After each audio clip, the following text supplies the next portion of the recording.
نبی کریم صلی اللہ علیہ وآلہ وسلم کے ظاہری وصال کے بعد حضرت بلال حبشی رضی اللہ تعالی عنہ آپ مدینہ کو چھوڑ کے ملک شام کی طرف چلے گئے۔ ایک رات نبی کریم صلی اللہ علیہ وآلہ وسلم خواب میں آئے اور نبی کریم صلی اللہ علیہ وآلہ وسلم نے فرمایا کہ اے بلال، یہ وفا تو نہ ہوئی، تو نے میرے مدینے کو کیوں چھوڑ دیا؟ حضرت بلال حبشی نے جب اتنا سنا تو بلال حبشی کی آنکھ کھلی۔ حضرت بلال حبشی نے جوتا بھی نہ پہنا اور مدینے کی طرف دوڑ لگا دی۔ جب حضرت بلال حبشی مدینے کی گلیوں میں پہنچے تو تمام مدینے کے لوگ جمع ہو گئے اور بلال حبشی سے کہتے ہیں، اے بلال، ہمیں نبی کریم صلی اللہ علیہ وآلہ وسلم کی اذان سنا دے۔ حضرت بلال حبشی زار و قطار روتے جا رہے ہیں اور لوگوں سے کہتے ہیں کہ اے لوگو، آج بلال اذان نہیں سنا سکتا، کیونکہ پہلے جب بلال اذان سناتا تھا تو نبی کریم صلی اللہ علیہ وآلہ وسلم کا چہرہ والضحیٰ میرے سامنے ہوتا تھا، لیکن مجھے آج نبی کریم صلی اللہ علیہ وآلہ وسلم نظر نہیں آتے، لہٰذا بلال میں اتنی ہمت نہیں کہ بلال آج تمہیں اذان سنا سکے۔ لوگ حسنین کریمین کے پاس گئے اور حسنین کریمین سے کہا کہ بلال تشریف لا چکے ہیں۔ تمام لوگ اسے کہتے ہیں کہ آج ہمیں نبی کریم صلی اللہ علیہ وآلہ وسلم کی اذان سنا دے، لیکن بلال ہماری بات نہیں مان رہے۔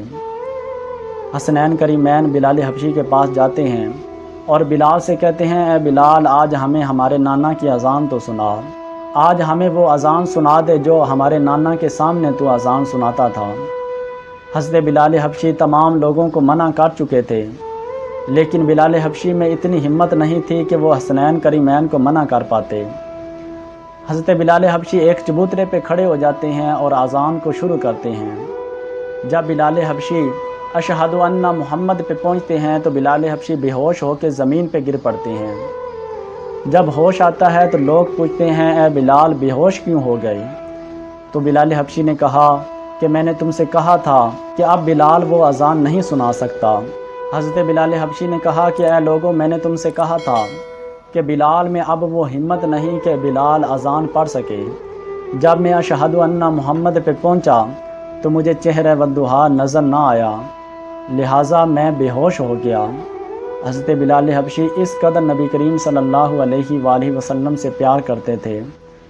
حضرت بلال حبشی غلام ابن غلام، آپ کا باپ بھی غلام تھا، آپ خود بھی غلام تھے، ساری زندگی غلامی میں گزاری، کبھی نیا لباس نہیں پہنا، لیکن بلال حبشی کا جب آخری وقت آیا تو بلال حبشی نے نیا لباس سلوایا، کنگھی کی، سرما لگایا، خوشبو لگائی۔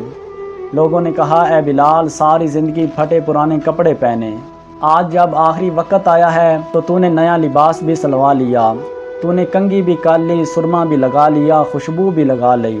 تو بلال حبشی رضی اللہ تعالی عنہ آپ نے فرمایا کہ اے لوگو، آج میرا یار سے ملاقات کا وقت آ گیا ہے، اب میں اپنے پیارے حبیب کے ساتھ ملاقات کرنے کے لیے جا رہا ہوں۔ اب بلال حبشی نے ساری تیاری کر لی ہے۔ سفنے دے وچ مینوں ماہی ملیا تے میں گل وچ پا لیاں باواں، تے ڈردی ماری اکھ نہ کھولاں، کتے پھر وچھڑ نہ جاواں۔